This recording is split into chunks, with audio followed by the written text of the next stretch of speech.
Hi everyone, welcome to the final Bosman. I'm Kyle Bosman, of course. On today's episode, I get all lovey-dovey with press conferences, and then I have a heartfelt goodbye to an old friend. Let's get started. Last week, Nintendo announced that they won't be doing a big traditional press conference at this year's E3. And while I can say that I understand it and it makes sense, I can't help but personally feel disappointed because I love press conferences.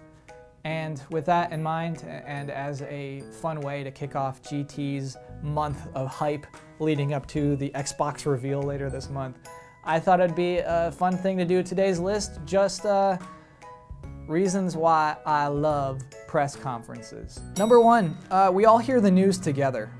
Today, video game news comes at us from a lot of weird places. Kotaku headlines, gaff threads, Twitter accounts, our idiot friends, GameTrailers.com. It's just coming from all over, and what the whole modern video game news sphere does is it kind of sucks away what was once special about a video game reveal. Imagine a magician who has a glass of water, and he puts a napkin over the glass of water. And you're like, what's gonna happen? He takes the napkin off and reveals a sloth in his arms. And you're wondering, how did he do that? This is amazing. Now imagine none of that ever happened. Imagine you've never seen this magic trick before, and some guy walks up to you and says, "Are sloth tricks last gen? Click below for the full video." What they do is that they're sucking the magic out of the fun of these stories, these events, these reveals.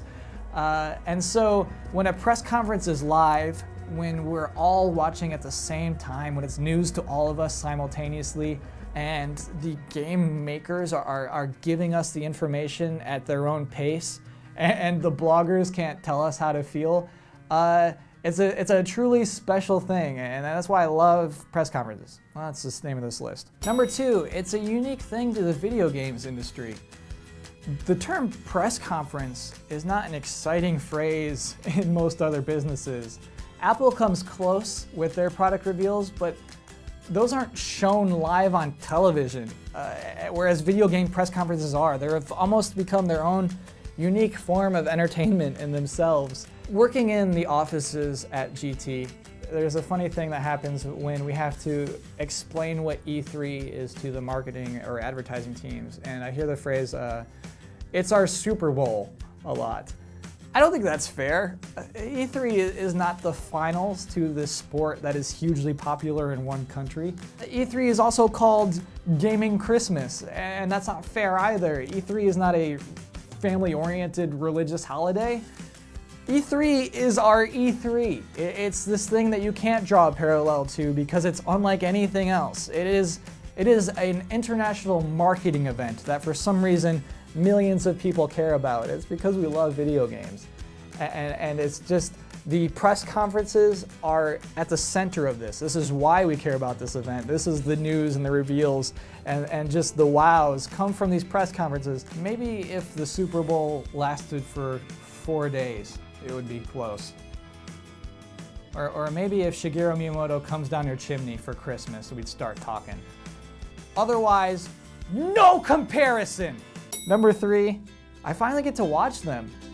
When I was younger, the way that I would hear about E3 was a month later in Electronic Gaming Monthly, and it would just be this doubly thick issue that is just full of games that I've never heard of before, and the writers would be passionate about it. You could see the excitement through their words, and they would talk about how they didn't sleep and they were just driven on coffee, and there would be pictures of the LA Convention Center and all of the insanity inside.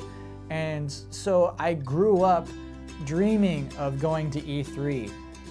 And so years later, when G4 announced that they would be broadcasting the press conferences live on TV, that was a huge deal to me. I remember The summer after I graduated college, I'm unemployed. I'm at my parents' house, and I'm just sitting there in pajama pants watching Cammie Dunaway demonstrate Wii Sports Resort. And you could see it in his face. He didn't have to say anything, but he's just thinking, what is my son doing? Why is he watching this woman waggle a frisbee at a dog? What is he going to become? But it didn't matter. I kept watching that because it felt like a privilege to be able to watch these press conferences, and it still does. It feels like when I get to watch a press conference, I'm getting to watch this press conference. They are allowing me to watch it. And that is why it's a remarkable thing to me, still. Number 4, they're good even when they're bad. When the stakes are this high, when you have stiff CEOs and shy game developers in front of a live audience of thousands and a global audience of millions, any blunder is going to be hilarious, and they often are. And what's weird is we all love them. I almost can't imagine where we'd be without giant enemy crabs, and Skittles the tiger, and My Body is Ready, and Mr. Caffeine, and DJ Ravi going nuts on drums, and Ridge Racer, and Please Be Excited, and all the stupid things Konami did, and the laser tag that Ubisoft did, and My Name is Reggie. I'm about kicking ass. I'm about taking names. And we're about making games. All of those things were so dumb when they happened. But now we love all those things. They've become sort of the video game language in which we speak. Video game crazies generally have a hard time finding common ground with each other. But one thing we all love together are bad press conferences.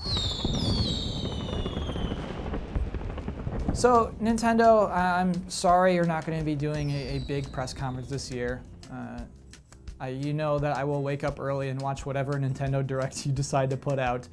Microsoft, you have 2 huge press conferences in 4 weeks. What are you doing watching this video? Go work on those. I'm excited about them. Go work, go make those good. The Queen! Fist bump. And now I've got some weird news. GT is kicking us out of this studio. If you'll allow me to peel back the curtain on how we peel back the curtain for a minute, you'll see that this is actually the same place we shoot Invisible Walls and those editorial talking head videos we do. And this is it. This is the last final Bosman in here. GT's kicking us out because we're getting a new studio. We're getting a new actual nice studio. And in the meantime, we'll be hopping around. But I have to say, I'm gonna miss this place. And so Anton, the show's editor, has actually put together a little piece in memoriam to our wonderful brick studio.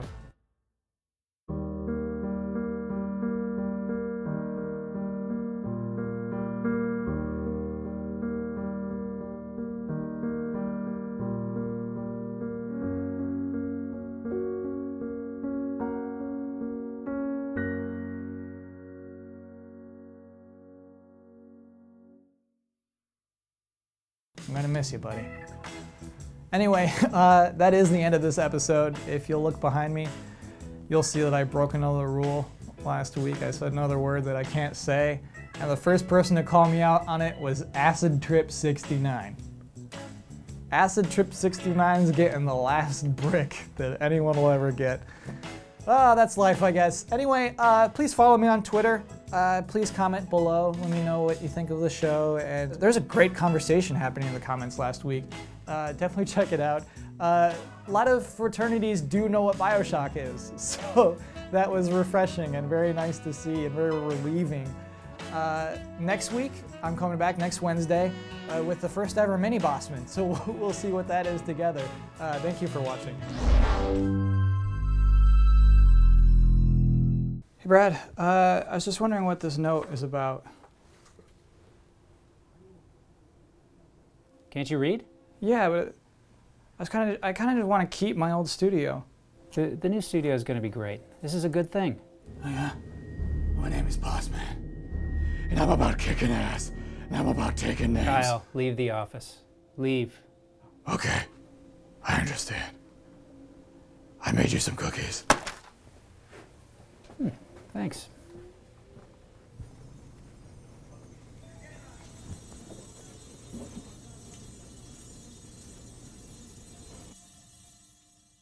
See all of our shows and game reviews now on the brand new GT app on Xbox Live and the GT Originals iOS app too.